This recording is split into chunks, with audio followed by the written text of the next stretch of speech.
J'ai raté ce job parce qu'on m'a pas gardé.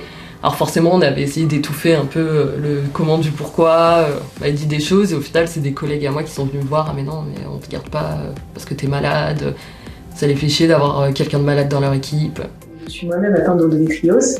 J'ai été diagnostiquée il y a 7 ans.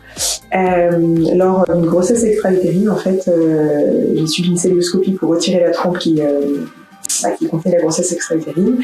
Et quand je me suis réveillée, le chirurgien m'a annoncé que j'avais une endométriose profonde, ovarienne, digestive, avec beaucoup de lésions, et que du coup ce serait très difficile d'avoir un enfant.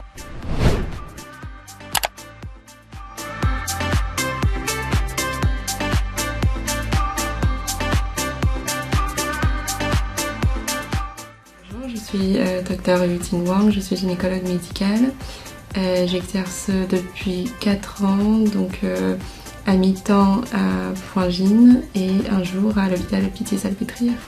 Donc l'endométriose, c'est une maladie qui touche 10% des femmes. C'est un sujet très vaste et évolutif. C'est une maladie qui consiste à une atteinte des tissus de l'endomètre. Qui se situe au-delà de la cavité utérine. Les 4 sites possibles d'atteinte, donc le premier c'est au niveau de l'épaisseur de l'utérus qu'on appelle l'adénomyose. Le deuxième c'est au niveau des ovaires, qu'on peut appeler aussi des kystes d'endométriose ou endométriome.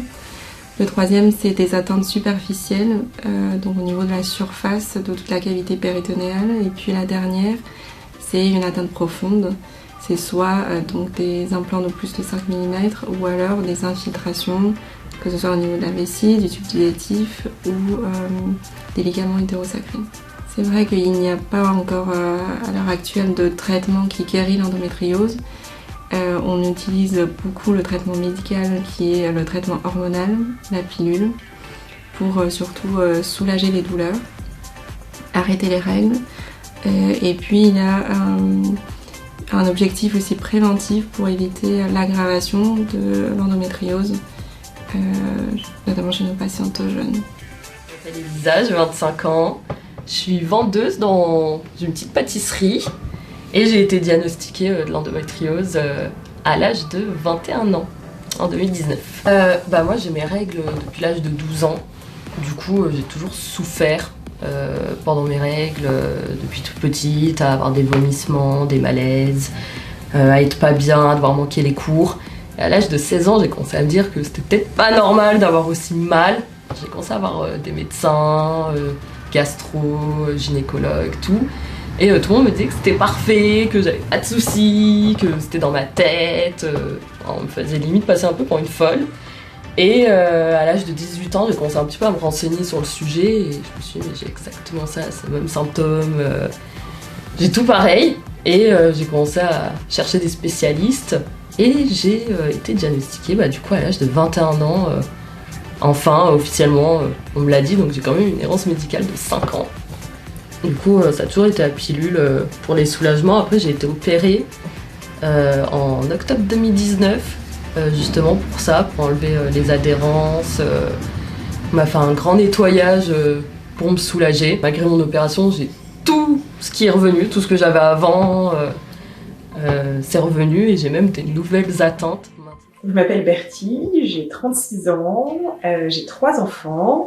Je suis coach santé et bien-être dédiée à l'endométriose et patiente experte. Donc je me suis formée avec la formation des 40 heures proposée par l'État, justement pour intégrer les parcours d'éducation thérapeutique dans les hôpitaux, pour accompagner les patientes qui ont aussi de l'endométriose comme moi, puisque je suis moi-même atteinte d'endométriose. J'ai été diagnostiquée il y a 7 ans. Lors d'une grossesse extra-utérine, en fait, j'ai subi une celluloscopie pour retirer la trompe qui contenait la grossesse extra-utérine.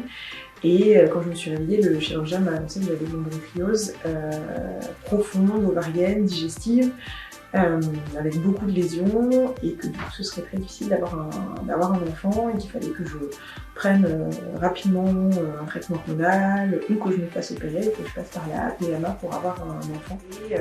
Et j'ai découvert aux États-Unis et en Australie principalement, parce que il y a 7 ans, il n'y avait pas autant de ressources sur les réseaux sociaux qu'aujourd'hui. Et j'ai découvert qu'il y avait des solutions en fait déjà pour soulager la douleur, des solutions naturelles pour soulager la douleur, mais aussi des solutions naturelles pour soulager les autres symptômes et pour optimiser la fertilité.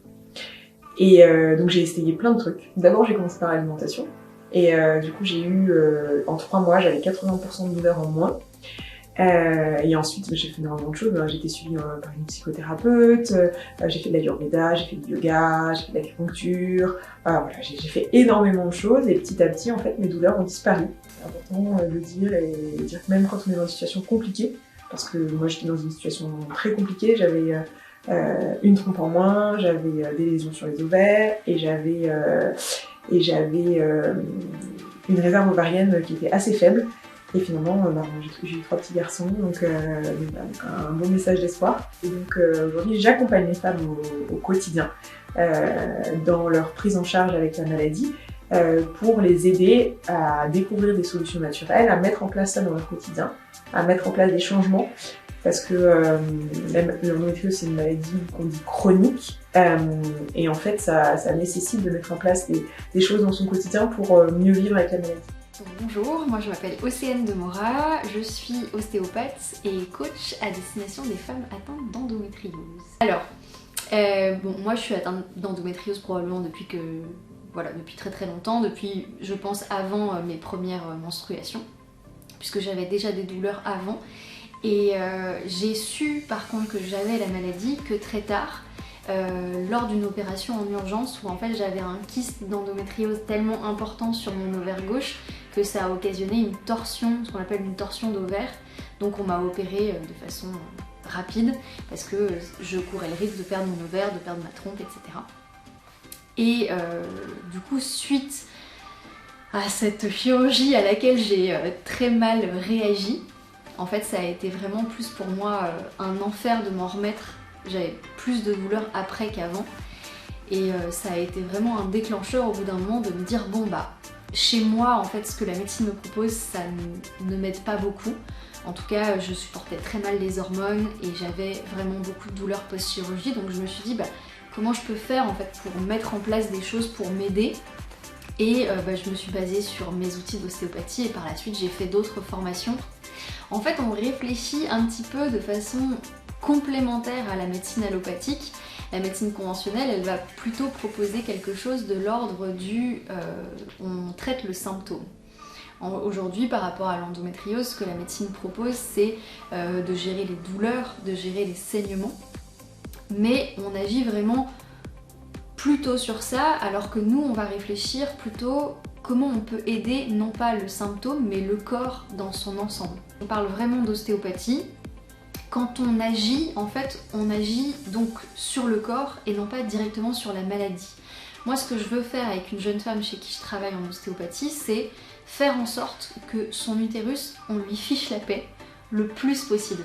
Donc je vais travailler autour pour réduire au maximum les tensions ressenties au niveau de l'utérus. Donc ça peut être travailler sur le ventre, sur le diaphragme, la cage thoracique, les muscles de la respiration.